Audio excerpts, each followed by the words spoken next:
Okay, so recently we saw the release of the first teaser trailer for the upcoming Pixar film Inside Out 2. And I'll be honest, when I first heard that they were going to be making a sequel, I was not hyped. The reality is, I haven't really thought that Pixar, and Disney as a whole really, have been putting out the greatest animated films as of recently. I mean, some are good, don't get me wrong, but they aren't what they were in the 2010s when both studios were putting out banger after banger after banger, all at the same time to huge acclaim and box office success. Still huge name studios, they're still successful, and they're not going to go out of business. But I think we are out of that glory boom period for the time being. And so I wasn't all that thrilled at Pixar trotting out an old classic film and making a sequel for it. Because that's what we're going to see with Inside Out 2. And I've talked before about why I didn't want this film to be made, so I'm not really going to go too in depth with that right now, but yeah, I just figured they wouldn't be able to recapture the magic. They wouldn't have the guts to push the story forward in a direction that it realistically needs to go as Riley ages up. That would just end up being a bit derivative, lame, and just a pale imitation. Seriously, it had the potential to be the biggest disappointment in Pixar history. I mean, if we're being fair, it probably still has that potential, but I doubt it now.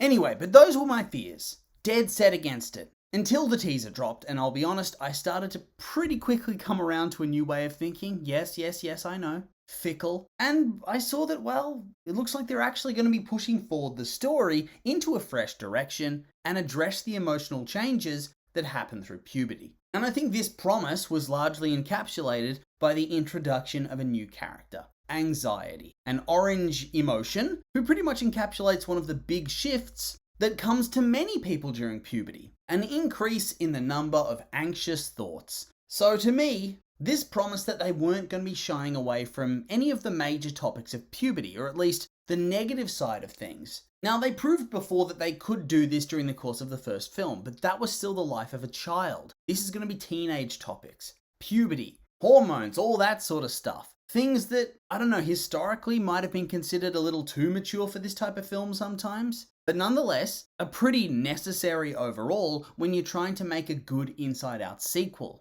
So yeah, that's good news. But of course, that's not the end, because a small part of that trailer does stand out. Anxiety, mentioning that she's not the only new emotion that's arriving into the control center of Riley's brain that day. But of course, the trailer then cuts off without actually showing us anybody. And having briefly searched around online on like the wiki and stuff, they don't actually have officially announced characters for the other emotions as of right now. I would say they're probably going to announce them at some point in the future before the movie comes out, because that just feels smart advertising. But for now, we have room for speculation. Am I right? So, as you may have noticed, like a lot of other people did, at the end of that teaser, we had some end cards. Some end cards that pretty heavily suggest what these unannounced characters' names are going to be. In the cards, the film is called the Feel Good, Feel Sad, Feel Angry, Disgust, Fear, etc. movie of 2024. So, those were already the characters we've seen. They were in the first movie. We know them. Joy, sadness, anger, fear, disgust, they're all a known quantity. But then the slides also have a number of different emotions. Chief among them, Anxiety,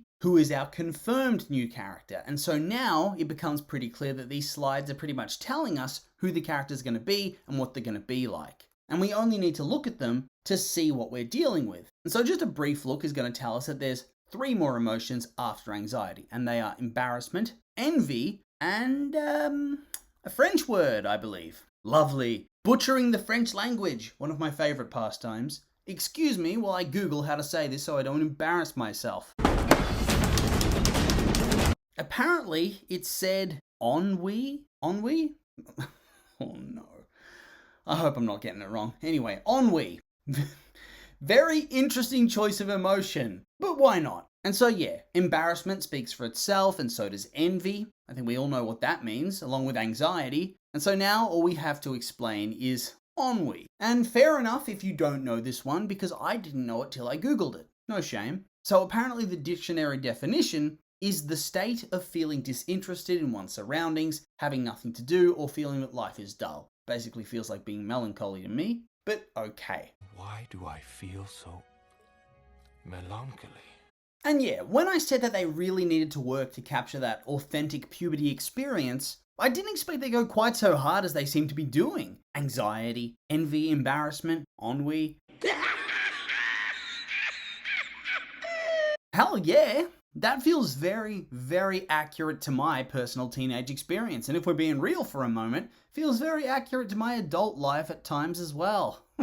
And so I would expect that they're going to be the only fresh characters we're going to be seeing in the film, or at least the only fresh major characters. You don't want to oversaturate things and have too many newbies. You want time to play the greatest hits with some of the returning emotions, the one-note kind of characters like disgust and anger and fear. And on top of that, you want to have enough time to get to know the new emotions and probably time to single out one or two of them to do a really deep dive on. Realistically as well, I think anxiety, as the emotion they chose to showcase in that first trailer, is going to be the main emotion they're going to follow, at least as far as the new ones are concerned. I think the new four are all going to get a bit of a spotlight, but anxiety is going to be the lead. And of course, I think you also want to showcase joy and sadness quite heavily too, as after all, they were the anchors of the first film. It would feel very weird to send them into the background and not use them in the same featured role as before. And well, realistically, you need them anyway, as it feels clear that, at least inside the mind of Riley, the film needs to be about the old school emotions coming to terms with the existence of these new emotions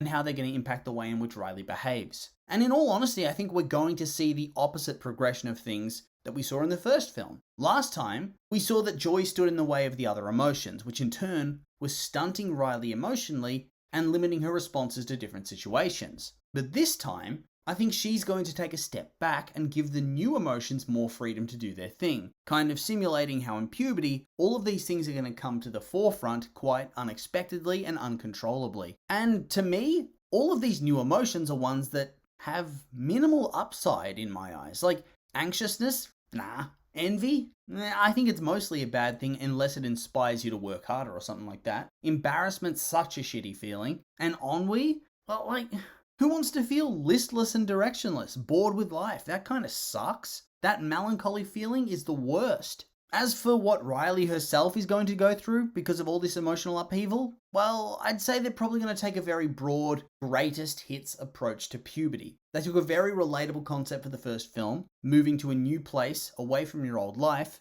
growing up essentially and moving on to a new phase, and they turned it into a story that anybody could understand and relate to because it was so broad. Doesn't necessarily have to be about moving away, but giving up something from your childhood, from your previous life. And I feel like that's what they're going to do for these new emotions too. I mean, anxiety is already just a general vibe for teenage years, as is embarrassment and envy, shit, and ennui. Let's be real. But putting ennui to the side for a moment, the first three I feel like you can apply to a huge story point for potential puberty cringe. Relationships and romance. There's nothing cringier for a teenager, I'm telling you what. So yeah, like I said, gear up to enjoy some truly delicious cringe, as all of these wild, hormone-driven emotions do their best to accidentally ruin Riley's life. Previously, he saw the emotions kind of wreck her home life and family life, so I feel like now her wider social life has to come under the microscope. That's where the money is for me. And I'm honestly really excited to see what direction they go with